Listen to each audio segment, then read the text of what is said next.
आईनी इदारा पे हमला किया है जनाब स्पीकर।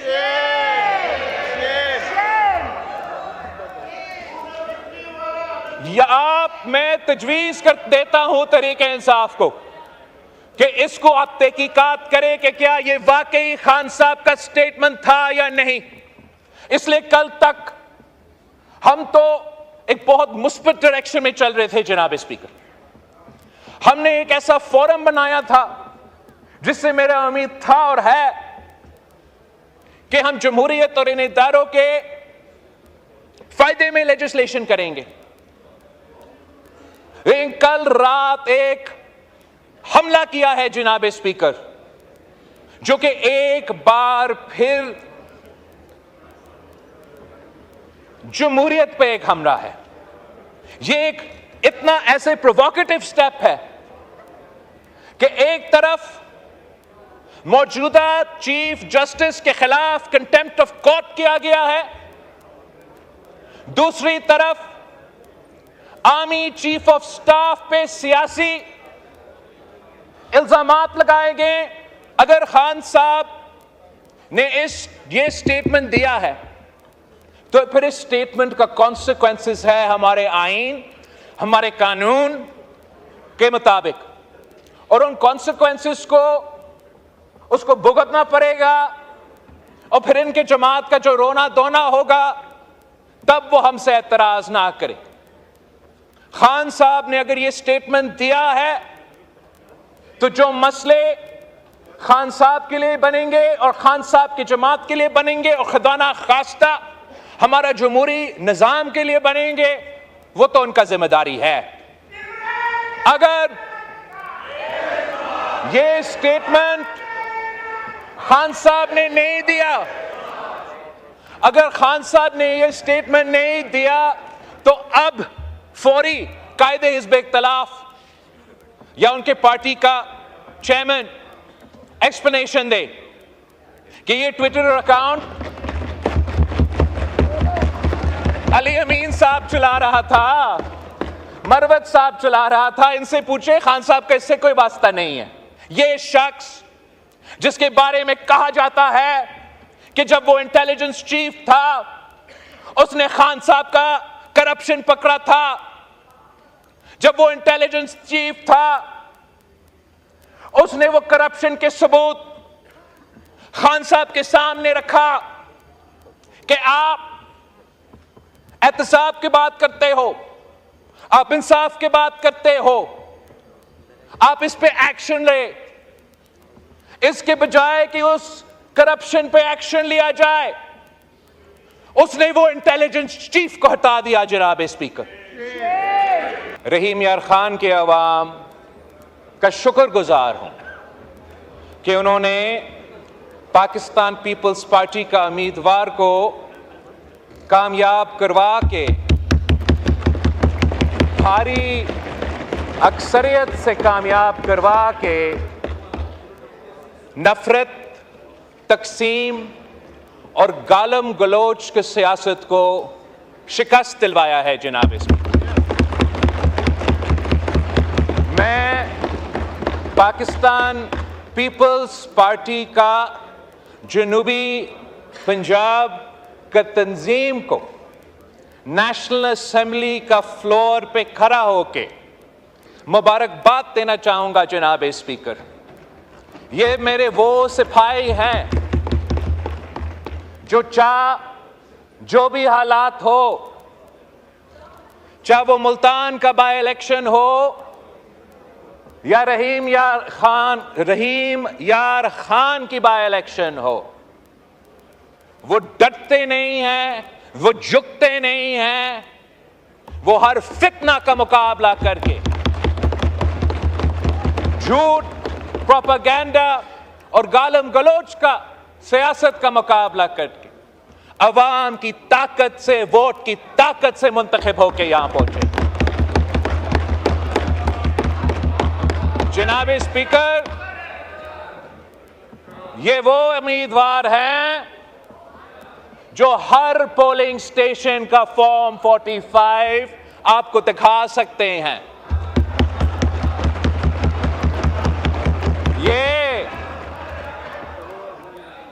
जो मेरे साथी यहां मौजूद हैं, मैं तो चाहता हूं कि हम मिलके order in the house, order इस तरह ना करें। सियासत अभी करें। आपके भी 6 मेंबरान ने बोलना है क्वेश्चन आवर के बाद। जमहूरी सफर नो क्रॉस में साथ चले, हम अपना सियासत को फाल करें, सदारा को फाल करें, चार्टर ऑफ डेमोक्रेसीज तय करें, मगर उससे पहले एक बुनियादी बात तय करना पड़ेगा जनाब स्पीकर, कि पाकिस्तान की सियासत में, पाकिस्तान की सियासत में क्या वो जो हारते हैं वो हार मानने के लिए तैयार है और जीत को कबूल करने के लिए तैयार है, या यही सियासत रहेगा कि मैं जीता तो वाह वाह, मैं हारा तो धांधली। अगर हमने जमहूरियत को आगे लेके बढ़ना है तो अवाम के फैसले पे भरोसा करना पड़ेगा, अवाम के फैसले पे एतमाद करना पड़ेगा।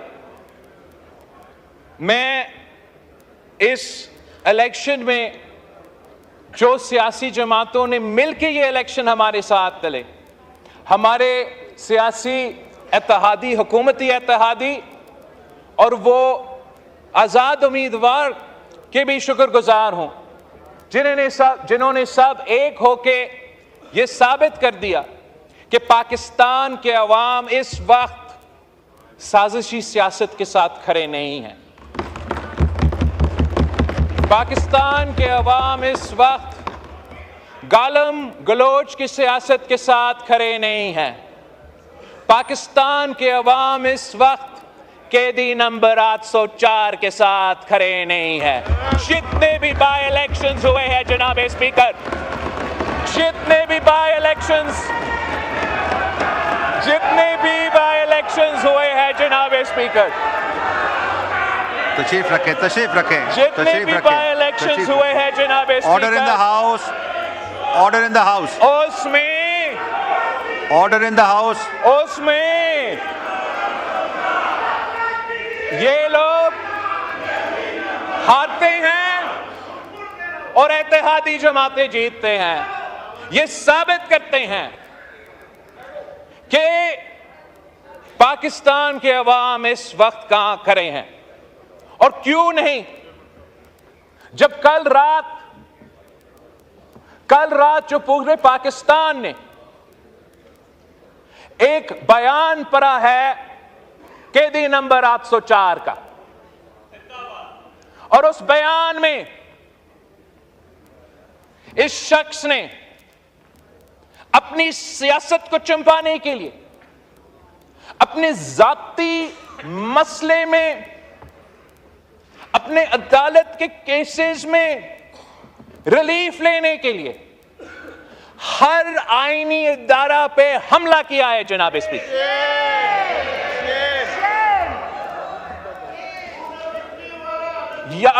मैं तजवीज कर देता हूं तरीके इंसाफ को कि इसको आप तहकीकात करें कि क्या ये वाकई खान साहब का स्टेटमेंट था या नहीं। इसलिए कल तक हम तो एक बहुत मुस्बित डायरेक्शन में चल रहे थे जनाब स्पीकर। हमने एक ऐसा फोरम बनाया था जिससे मेरा उम्मीद था और है कि हम जमहूरियत और इन इदारों के फायदे में लेजिस्लेशन करेंगे। लेकिन कल रात एक हमला किया है जनाब स्पीकर, जो कि एक बार फिर जमहूरियत पे एक हमला है।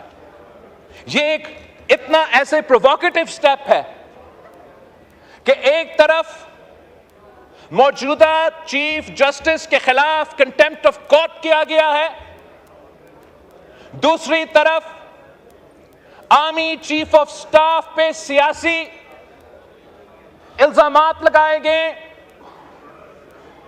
उस ओहदा को मुतनाज़ा बनाने के लिए।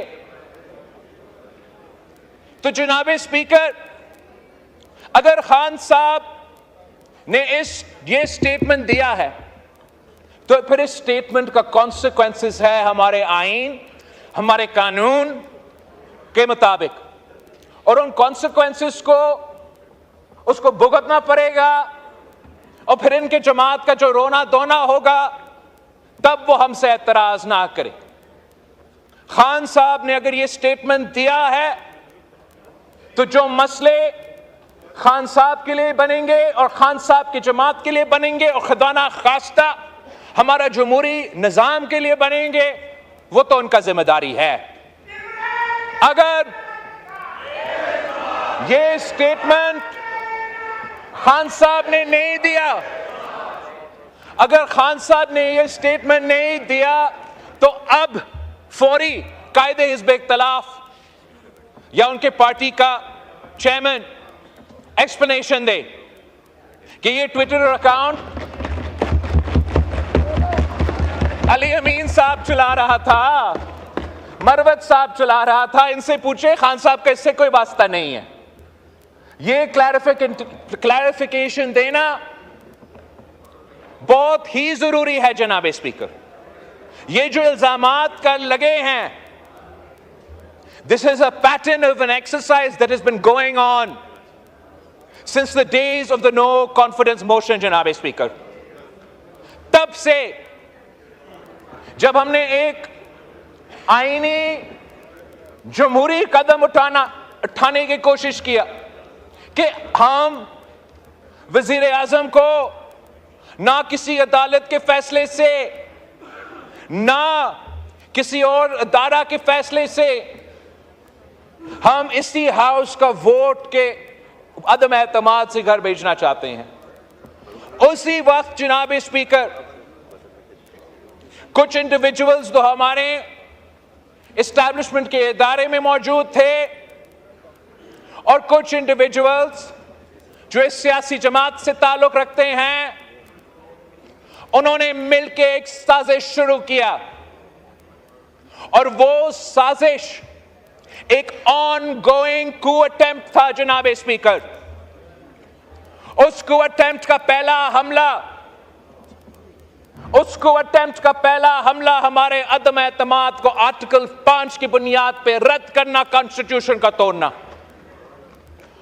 उस कू अटेम्प्ट का दूसरा हमला जबरदस्ती किसी न किसी तरीके से आर्मी चीफ के अपॉइंटमेंट से पहले इलेक्शंस करवा दो। उस ऑनगोइंग कू का तीसरा हमला कि किसी न किसी तरीके से इस अपॉइंटमेंट का प्रोसेस का मुतनाजा करवा दे।